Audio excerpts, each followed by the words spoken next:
अब question 8.1 exercise का है हमारे पास। In triangle ABC, suppose that हमारे पास कोई ट्राइंगल ABC दे रखा है, ठीक है। राइट एंगल एट B, यानी राइट एंगल कहाँ पर है, B पर हमने बना लिया, ठीक है। AB हमें दे रखा है 24 सेंटीमीटर। AB कितना दे रखा है 24 सेंटीमीटर, और BC कितना दे रखा है 7 सेंटीमीटर, ठीक है। हमें डिटरमाइन करना है sine A cos A sine C cos C, ठीक है। तो देखो मैंने बताया था कि राइट एंगल ट्राइंगल में अगर हमें क्या निकालना पड़ेगा, हाइपोटेन्यूस निकालना पड़ेगा, ठीक है। हमें ए बी दे रखा है, परपेंडिकुलर दे रखा है, ठीक है, और बेस दे रखा है, तो हम क्या निकालेंगे, ए सी निकाल लेंगे। ए सी क्या है हमारे पास, हाइपोटेन्यूस है, ठीक है। अब देखो ए सी का square is equal to perpendicular का स्क्वायर ए बी का स्क्वायर प्लस बेस का स्क्वायर बी सी का स्क्वायर, ठीक है। A C square is equal to A B कितना दे रखा है 24 सेंटीमीटर, तो इसकी वैल्यू पुट कर दी, प्लस और बी सी कितना दे रखा है हमारे पास 7, तो इसकी हमने वैल्यू पुट कर दी, ठीक है। तो ए सी का स्क्वायर इज इक्वल टू 24 का स्क्वायर 576 होता है, ठीक है, और 7 का स्क्वायर 49 होता है। जब इन दोनों को ऐड करेंगे तो 625 आएगा, ठीक है। तो ए सी का स्क्वायर 625 का स्क्वायर, तो ए सी का स्क्वायर इज इक्वल टू 625 किसका स्क्वायर होता है 25 का स्क्वायर, ठीक है। ये कैसे निकालते हैं इसको अगली वीडियो में बताऊंगा, ठीक है।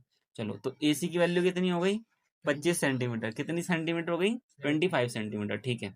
अब हमें निकालना है साइन ए, साइन ए, साइन ए। अब इस बात को ध्यान से देखना, साइन ए यानी इस बात, तो मैं यहाँ पर ये कह रहा था कि हमें साइन ए चाहिए, कॉस ए चाहिए, साइन सी चाहिए, कॉस सी चाहिए, ठीक है। साइन ए क्या होता है हमारे पास परपेंडिकुलर अपॉन हाइपोटेनस। अब इस बात को मैं समझा रहा था, ध्यान से देखना। साइन ए यानी कोई भी एंगल निकालेंगे तो उसके सामने वाला जो होगा परपेंडिकुलर होता है, सामने वाला हमेशा क्या होगा परपेंडिकुलर होगा, ठीक है। तो साइन ए, तो इसके एंगल जो ए है इसके सामने वाला जो कौन सा है वो परपेंडिकुलर है, ठीक है। बात समझ में आ रही है। तो परपेंडिकुलर की वैल्यू यहाँ पर कितनी है 7 है, कितनी है 7, वेरी गुड। और हाइपोटेनस की कितनी है 25, कितनी है 25। तो साइन ए की वैल्यू कितनी आएगी 7/25, वेरी गुड। अब निकालते हैं कॉस बी की वैल्यू, कॉस ए की वैल्यू निकालते हैं, ठीक है। कॉस क्या होता है base upon hypotenuse, cos A, यानी अगर इसी की बात करें तो सामने वाला एंगल क्या हो जाएगा परपेंडिकुलर हो जाएगा, और उससे लगा हुआ जो लाइन होती है उसको बोलते हैं बेस, क्या बोलते हैं बेस, ठीक है। इस बात को ध्यान से सुनना कि जो कोई भी एंगल है उसके जो सामने वाली लाइन होती है वो परपेंडिकुलर कहलाएगी हमेशा। अगर इस वाले एंगल की बात करता सी की, तो इसके सामने ये वाली कौन सी लाइन हो जाती है ए बी, तो ये परपेंडिकुलर हो जाती है अगर मैं सी की बात करता एंगल की, ठीक है। अभी मैं ए एंगल की बात कर रहा हूँ तो इसके सामने कौन सी लाइन है बी सी लाइन है, तो बी सी की हो जाएगी परपेंडिकुलर हो जाएगी ए वाले एंगल के लिए, ठीक है। और सी वाले एंगल की बात करेंगे तो ए बी क्या हो जाएगा इसके लिए परपेंडिकुलर हो जाएगा, यानी जो सामने की लाइन होती है वो क्या हो जाएगी परपेंडिकुलर हो जाएगी किसी भी एंगल की, ठीक है। ए वाले एंगल की बात करें तो बी सी परपेंडिकुलर है, सी एंगल की बात करें तो ए बी परपेंडिकुलर है। इस बात को ध्यान से समझना, ठीक है। अब आगे देखो ध्यान से तो यानी कॉस ए की वैल्यू क्या होती है बेस अपॉन हाइपोटेनियस, तो कॉस ए के लिए बेस कितना हो जाएगा 24, बेस कितना हो जाएगा 24, ठीक है।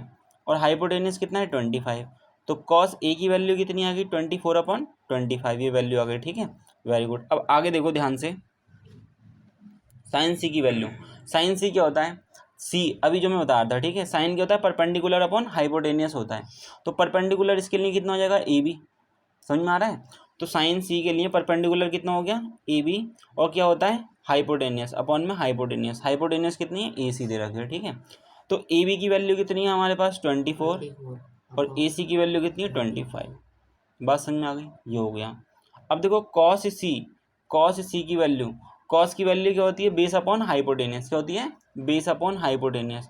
तो सी के लिए बेस कितना हो जाएगा बी सी, बेस कितना हो गया बी सी, और अपॉन हाइपोटेनियस, हाइपोटेनियस कितना है ए सी, हाइपोटेनियस कितना है ए सी यहाँ बना दिया, ठीक है। अब बी सी की वैल्यू कितनी है हमारे पास 7 सेंटीमीटर, ठीक है, और ए सी की वैल्यू कितनी है 25। बस यही इनके रेशियो थे, यही वैल्यू इनकी, यही आंसर है, ठीक है बेटा। चलो।